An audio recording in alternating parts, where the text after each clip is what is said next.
Oakland was suddenly the principal gateway to the Pacific.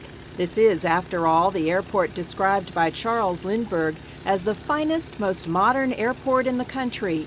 Shortly after he conquered the Atlantic, he came to Oakland for the official opening of the airport in September 1927. You couldn't get close to him. There was so many people, and they just kept you at a distance. But you could see him, you know.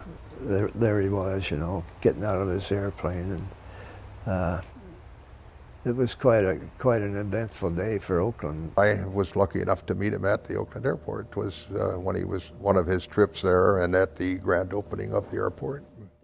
Jack Walker was just 5 years old when the airport opened, but already an aviation prodigy, a protege of the well-known flyboys at Oakland. I was called the Air Ambassador of the Oakland Airport, and I used to greet a lot of the dignitaries that flew in. Charles Lindbergh gave me a model of the Spirit of St. Louis because I was the youngest pilot, I guess you'd call it, and the Air Ambassador of the Oakland Airport. While he was here, which was just a period of hours during the day with the Spirit of St. Louis, we recognized and commented that Oakland had the potential to become the center of air commerce in the nation, really.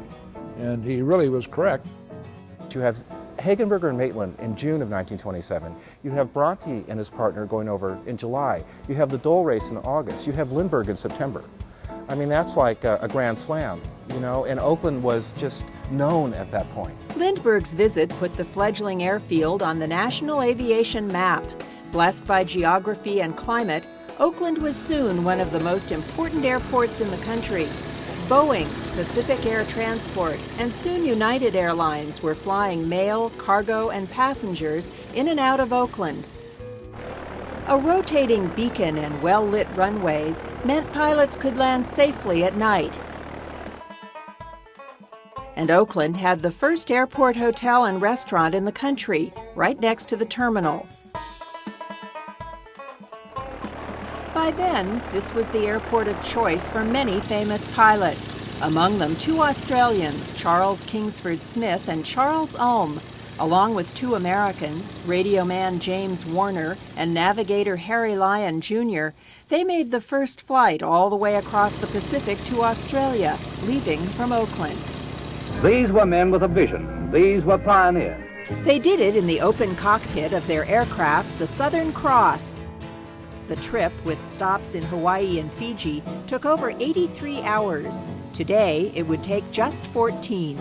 My father was born in 1891. He was involved in the history with the first flight across the Pacific Ocean. So he was still alive when man landed on the moon. Tom Warner's father was the radio man on the Southern Cross. By today's standards, he says, those conditions were primitive. There's no insulation. There was floorboards, and that's it. You know, there's just floorboards. Well, they hung the radio gear on the sides of the aircraft with rubber bands, and they put a couple of chairs in there. They knew it was risky, great challenge. I think that they were prepared to lose it all if they didn't achieve it. They were daring, dashing guys.